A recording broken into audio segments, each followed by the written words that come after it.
બનાસકાંઠાની Deodar additional session કોર્ટનો મહત્વનો ઐતિહાસિક ચુકાદો 23 વર્ષ અગાઉ ડીસા તાલુકાના ધાણા ગામમાં જમીન મામલે થયેલ ધીંગાણામાં 41 આરોપીઓ દોષિત ઠર્યા। હાલમાં ધાણા ગામ જે છે એ લાખણી તાલુકામાં આવેલું છે।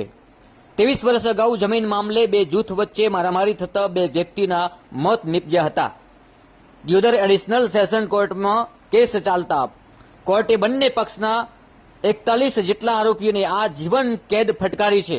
આપ જોઈ રહ્યા છો દ્રશ્યમાં આ 41 આરોપીઓને આ જીવન કેદની સજા ફટકારવામાં આવી છે। દિયોદર એડિશનલ સેશન કોર્ટે ઐતિહાસિક ચુકાદો આપતા આ જીવન કેદની સખત સજા ફટકારવામાં આવી છે। જમીન વિવાદ મામલે 23 વર્ષ અગાઉ બે જૂથો આમને સામને આવ્યા હતા। બંને જૂથો વચ્ચે મારામારી થઈ હતી। આ બંને જૂથોમાં બે લોકો મોતને ભેટ્યા હતા। 23 વર્ષ અગાઉ જમીન મામલે બે જૂથો વચ્ચે જ્યારે મારામારી થતા બે વ્યક્તિના મોત નીપજ્યા હતા। દિયોદર એડિશનલ સેશન કોર્ટે 41 આરોપીઓને આ જીવન કેદની સજા ફટકારવામાં આવી છે। જમીન વિવાદ મામલે 23 વર્ષ અગાઉના કેસમાં આજે એક ઐતિહાસિક ચુકાદો દિયોદર એડિશનલ સેશન કોર્ટે આપ્યો છે। 23 વર્ષ અગાઉ આગથલા પોલીસ મથકે સામસામે બંને પક્ષે ફરિયાદ નોંધાવી હતી। મારામારીના બંને પક્ષમાંથી બે વ્યક્તિના મોત નીપજ્યા હતા।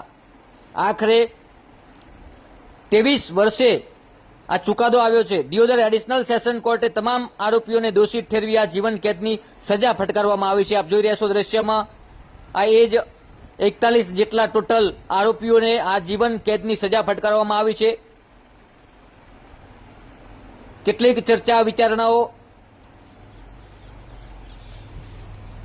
બાદ 23 વર્ષે આખરે આ એક દિયોદર એડિશનલ સેશન કોર્ટે મહત્વનો અને ઐતિહાસિક ચુકાદો આપ્યો છે।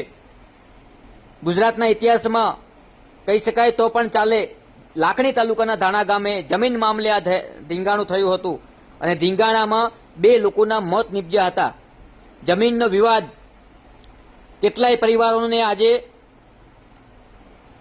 બરબાદ કર્યા કહી શકાય, કારણ કે 41 જેટલા લોકોને આજીવન કેદની સજા ફટકારવામાં આવી છે। કહી શકાય કે 41 જેટલા પરિવારો બરબાદ થયા। કોઈ પણ ગુનાહિત પ્રવૃત્તિ પહેલા પરિવારની સામે જોવું, પરિવારની પાછળ જોવું કે આપણી પાછળ કેટલા લોકો નિર્ભર છે।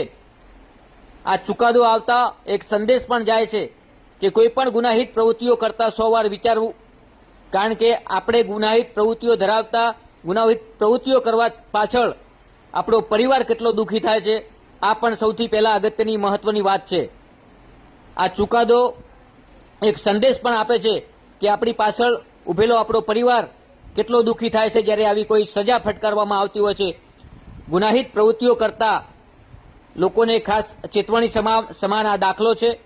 દિયોદર સેશન કોર્ટનો દિયોદર એડિશનલ સેશન કોર્ટમાં આ કેસ 23 વર્ષે એનું રિઝલ્ટ આવ્યું છે અને 23 વર્ષ બાદ 41 જેટલા આરોપીઓને જ્યારે એક ઐતિહાસિક ચુકાદો આપીને 41 આરોપીઓને આજીવન કેદની સજા ફટકારી હોય તો આ એક દાખલો છે।